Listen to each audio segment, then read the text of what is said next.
Assalamualaikum warahmatullahi wabarakatuh. Sahabat semua, kali ini kita akan melihat bagaimana mengelola kelas di Google Classroom. Yang pertama kita buka Google Classroom kita bisa membuka melalui Google Chrome-nya atau kita juga bisa buka melalui Google Drive-nya. Jika kita melalui Google Drive, kita klik di bagian titik 9 di dekatnya akun kita. Nah, akun di sini yang kita gunakan adalah akun pembelajaran atau akun belajar ID. Sesuai dengan yang kita pelajari kemarin, akun belajar ID memiliki kelebihan bahwa bisa memasukkan sampai sekitar 1000 peserta didik dan bisa menambahkan 20 guru di dalam classroom-nya. Kita klik, kita buka bagian classroom-nya dan kita tunggu dulu. Jika Bapak Ibu guru atau sahabat semua sudah membuat kelas, maka kelas yang kita buat bisa tampil kelihatan di dalam classroom yang kita buat.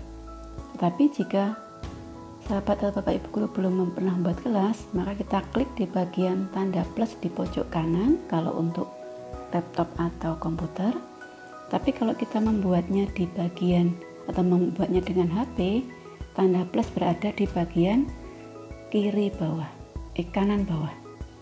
Nah, kemudian kalau kita akan membuat kelas, kita klik tanda plus, create kelas atau buat kelas.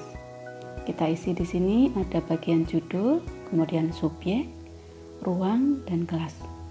Kita tidak harus mengisi semua bagian tadi, kita bisa cukup mengisi 2 bagian saja, nanti kelas yang kita buat sudah bisa dengan menuliskan misalkan mata pelajaran kita dan kelasnya, atau mungkin mata pelajaran, kelas, dan nama kita.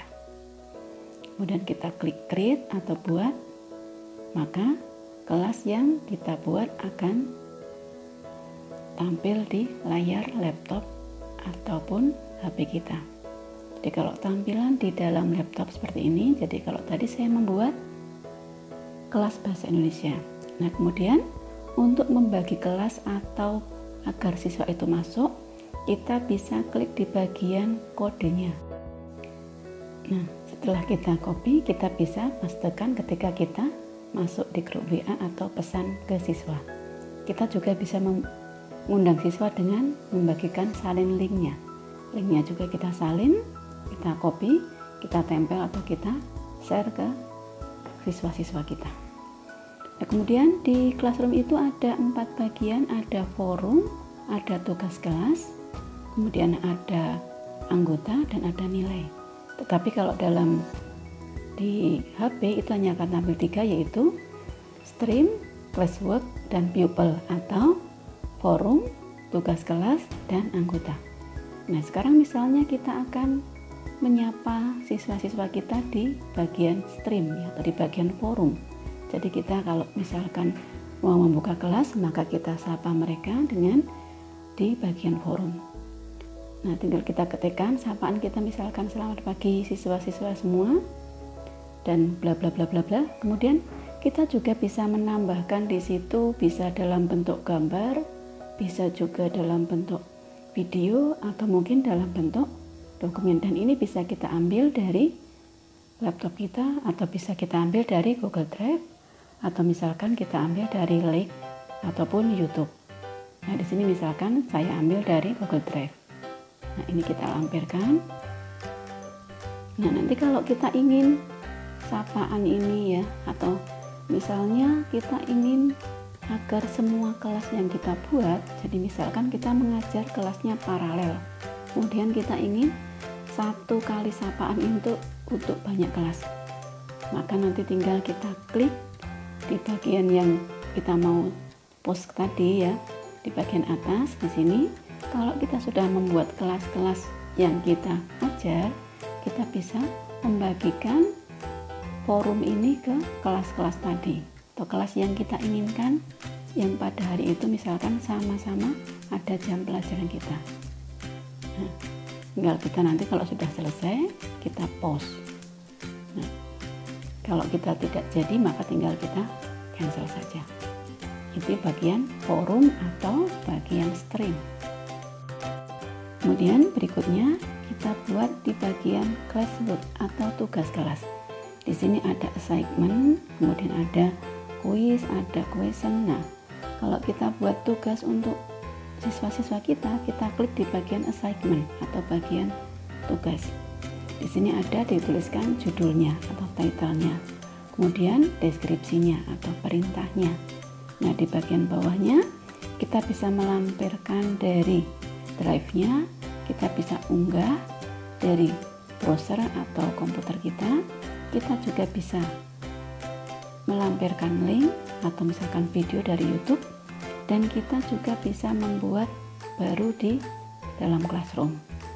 Di sini drive-nya, unggah, link, YouTube, dan tanda plus, artinya kita bisa membuat langsung di Classroom ini dalam bentuk dokumen, slide, spreadsheet, gambar. Nah, kemudian kita atur yang di bagian kanan. Di sini adalah ada bagian misalkan kok poin ini. Nah, sekarang kita coba dulu kalau kita akan melampirkan file dari drive kita.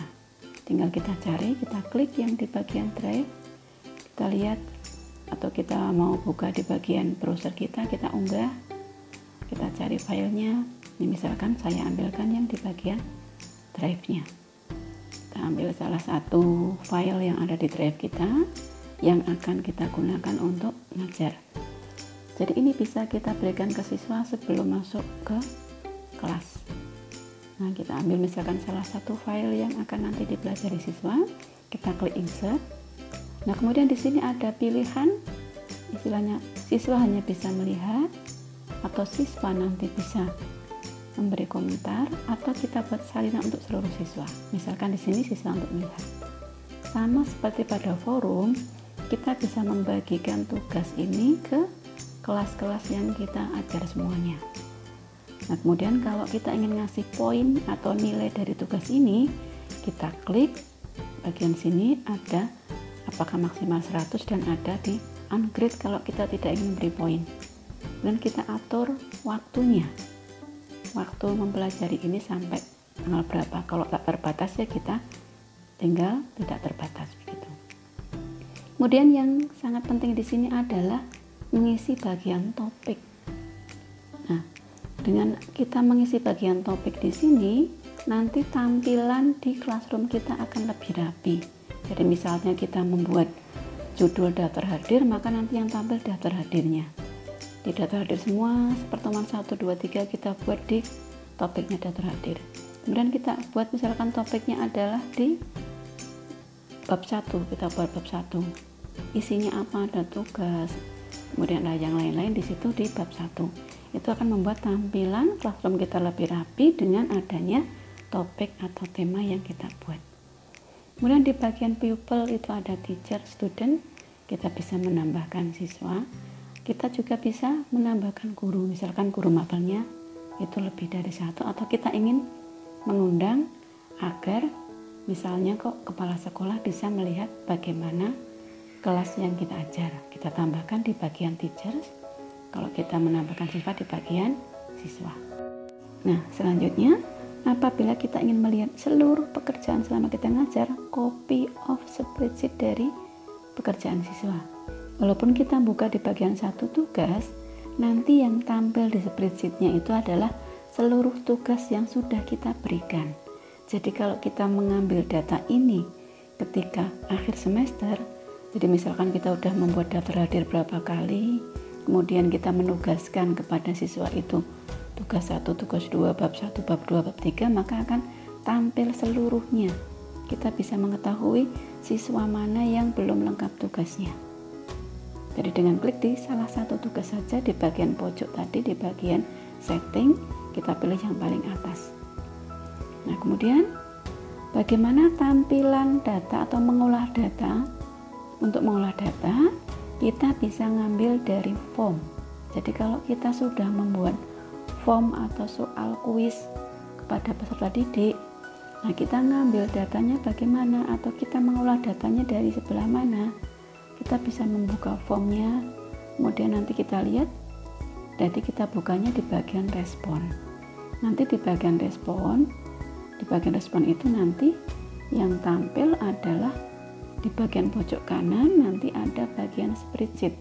Jadi kita jangan klik yang titik 3 kemudian download, artinya kita bisa mendownload ya, tapi kalau mendownload dari form nanti tampilannya bentuknya CSV.